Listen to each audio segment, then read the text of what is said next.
Welcome again. This is Jay, your instructor for computer networks. In the last session, we have discussed the TCP/IP model and the OSI model. We also see the difference between the OSI and the TCP/IP. In this session, we are continuing for the physical layer and the transmission media. So let's start. So the responsibility of the physical layer is that when the data is received from the data link layer, the physical layer will convert those bits into the signal and it will send using the transmission media. And then after the signal will be converted to again bits and it will be delivered to the data link layer. You know that at the sender side, the flow of the data is top layer to bottom layer. So you can see that when the sender is sending data, at the sending side, the bits will be converted into signal. At the receiver side, those signals will be converted into bits and it will be delivered to upper layer. Now, there are two types of signals, digital signal and the analog signal. The digital signal has discrete voltage levels. For example, 0 volt for 0 bit and 1 volt for 1 bit.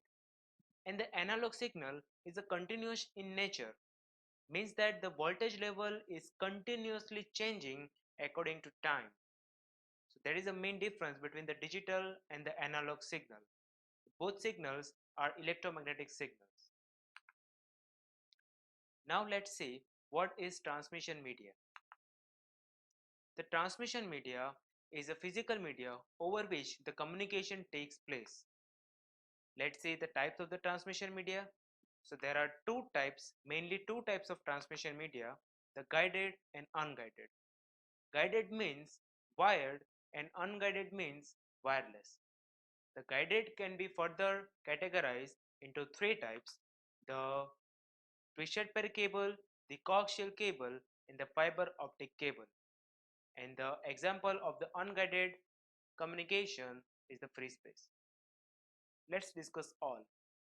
Let's see the twisted pair cable first. So the twisted pair cable is made of two plastic insulated copper wires which are twisted together. So you can see that this is the twisted pair cable and it can be seen in the Ethernet cable, the LAN cable that you use to connect your laptop or your router. So you can see in this figure two cables which are insulated by plastic are twisted together and it is simply called twisted pair cable. In the twisted pair cable, the signal is flowing is difference of these two cables. What I'm trying to say is, for example, first cable is carrying 3 volt and the second cable is carrying 5 volt. So the actual signal that is being transmitted over the cable is difference of these two voltage levels and it will be 2 volt. Now suppose, for example, the first cable is carrying 3 volt and 5 volt again, but in this case the noise is added. So due to some environment changes, the noise is added and the value of the voltage in this cable becomes 4 volt and 6 volt. So 1 volt is added due to noise. But actually we are considering the difference of these two cables, so the difference remains same, which is 2 volts. So due to the noise there will be no change in the voltage transmission. So that is why the twisted pair is beneficial and it is more efficient to use twisted pair cables when there is environment which has very large amount of noise. Now let's see the types of twisted pair cables. There are two types of twisted pair cables, shielded twisted pair and unshielded twisted pair. You can see that the first cable is the unshielded twisted pair and the second one is shielded. So when the cables are shielded, it can take more noise. Okay, so signals which are flowing through the cables will be less affected by noise. The second type is the coaxial cable. There are two types of wires. The core wire lies in the center and it is enclosed in an insulating material. The second wire is wrapped around the insulating material and the whole cable is covered by plastic. So you can see in this figure, this is the coaxial cable. Then after the third type is the optical fiber cable. In the optical fiber cable, there are three main components. The first component is the light source. The second component is transmission medium. And the third component is a light detector. So you can see in this figure, this is the example of light source, which is nothing but a laser. So when the sender sends data, the data is actually in the form of bits, and to transmit the data, you have to convert those bits into some signal. So when the bits means the data is applied to this laser, the laser will keep blinking according to the rate of data, and light will pass through the medium. In the optical fiber, the transmission medium is glass, which is denser than the air, and the receiver is the light detector, which converts the light signal into the bits. Now let's see the working principle of optical fiber.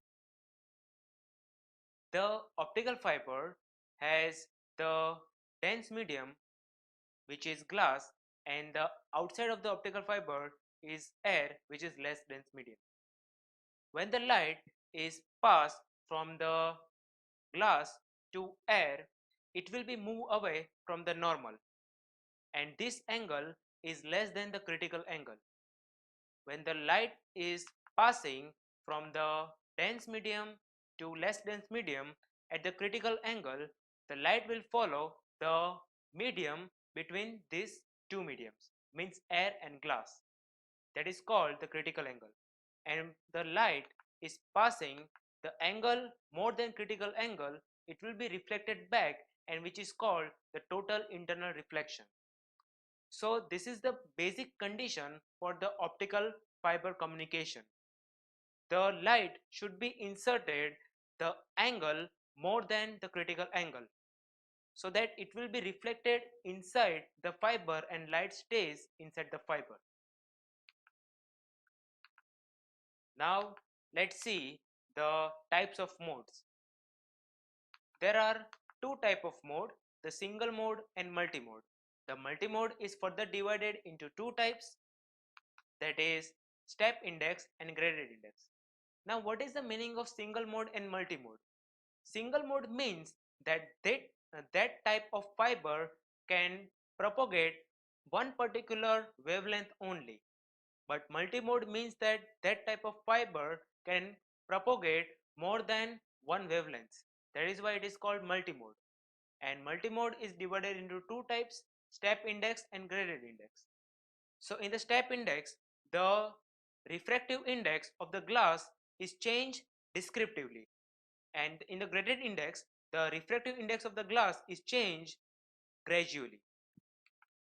In this example, you can see that this is the example of the multimode. So more than one wavelength can transmit, more than one signal can transmit throughout the fiber, but the single mode, only one signal can propagate. After that, let's see what is unguided transmission, which is also called as wireless transmission. The wireless transmission is divided into three types. The first is radio wave, the second is microwave, and the third is infrared. You can see the range of 3 kilohertz to 330 kilohertz is for the communication of ships. After that, range of 300 kilohertz to 300 megahertz is for the communication of television, radio, and the mobile phone. And after that, 3 gigahertz to 300 gigahertz is for the communication of satellite, which is for microwave. Let's discuss all these types in detail. The first is the radio wave. The radio frequency has very large wavelength, so it can penetrate through walls. The radio frequency at the radio wave at the lower frequency can travel through walls, and at higher frequency it can be bounced back. But due to the large wavelength and due to the less intensity, to transmit the radio wave you cannot transmit directly. So to transmit the radio wave for the long distance, you have to do the modulation, and there are different type of modulation available.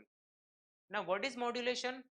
When we want to transmit lower frequency signal, they that type of signal cannot transmit long range. So what we do is we will modulate that signal for into higher frequency, so it can transmit for long distance. That is called modulation. There are different type of modulations: amplitude modulation, frequency modulation, phase modulation, etc. After that, there is microwave. Generally the frequency of the microwave is in gigahertz, and microwaves are used for satellite communication. The microwave can travel through straight line, and the sender and the receiver should be aligned so that communication can take place. So you can see the frequency of the signal is very high. And the last one is infrared, and infrared lies between the visible light spectrum and the microwave, and it is used for short range communication.